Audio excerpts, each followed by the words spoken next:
The Kemp's ridley is the smallest and most endangered of the sea turtle species.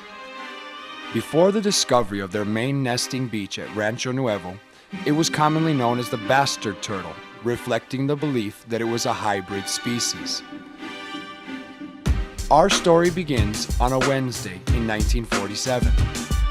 On June 18th, Andres Herrera, a sportsman from Tampico, Tamaulipas, filmed a massive nesting aggregation of Kemp's ridley sea turtles, Arribada. The grainy 16mm footage that would become the key for the survival of this sea turtle sat in a drawer unseen for over a decade. The first published scientific account of the nesting behavior of Kemp's ridley was written by John Whirler in 1951. He detailed observations of Mr. Jesse Lawrence, who observed an adult female Kemp's ridley nesting on Padre Island National Seashore, Texas, approximately 45 miles south of Corpus Christi, on March 23, 1950.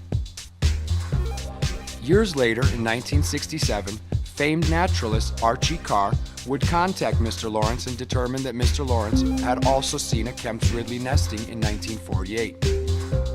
It wasn't until 1961 that Dr. Henry Hildebrand of Corpus Christi, Texas, screens the 1947 film made by Andres Herrera at a conference of ichthyologists and herpetologists, once and for all solving the riddle of where the Kemp's ridley came ashore to nest. Dr. Hildebrand would publish the scientific account of Herrera's discovery in the Mexican journal Ciencia in 1963. Dr. Hildebrand's article sheds light on a species not yet studied by Mexico's Instituto Nacional de Investigaciones Biológicas Pesqueras, a Mexican fisheries agency founded a year prior in 1962.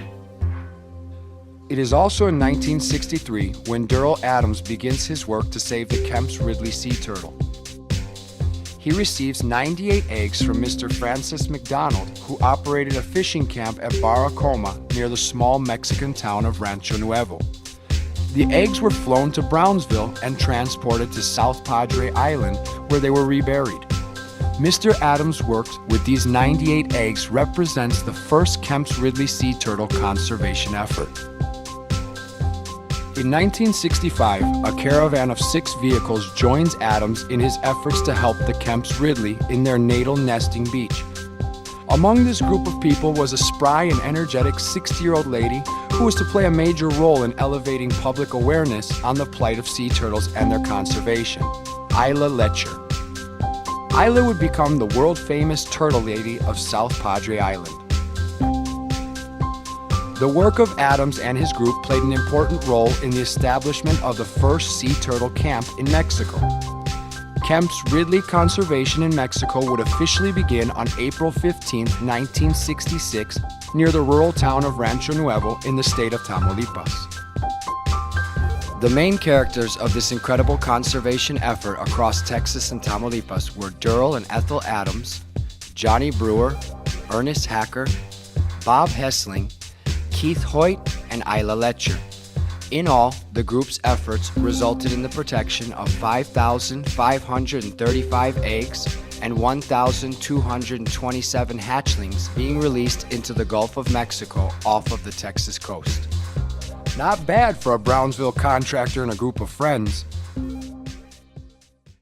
In 1967, during the excitement of the release of 1,102 hatchlings at South Padre Island, 3 of them are inadvertently stepped on by overzealous individuals.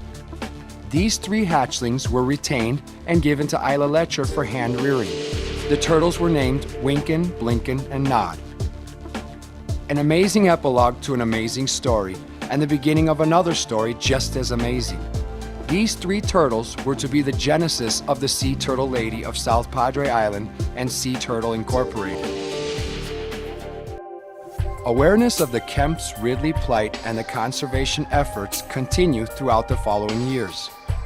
It is listed as endangered throughout its range on December 2, 1970, and listed in Appendix 1 of CITES in 1975. In 1977, Rancho Nuevo becomes the first natural reserve for the conservation of sea turtles in Mexico. In 1978, the governments of Mexico and the United States agreed that if drastic measures were not undertaken, the Kemp's Ridley was on its way to extinction and that perhaps, indeed, it was already too late.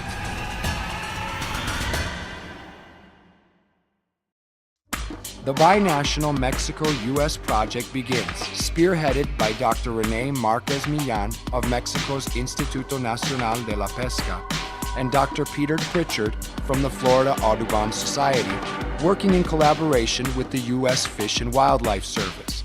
924 nests are recorded.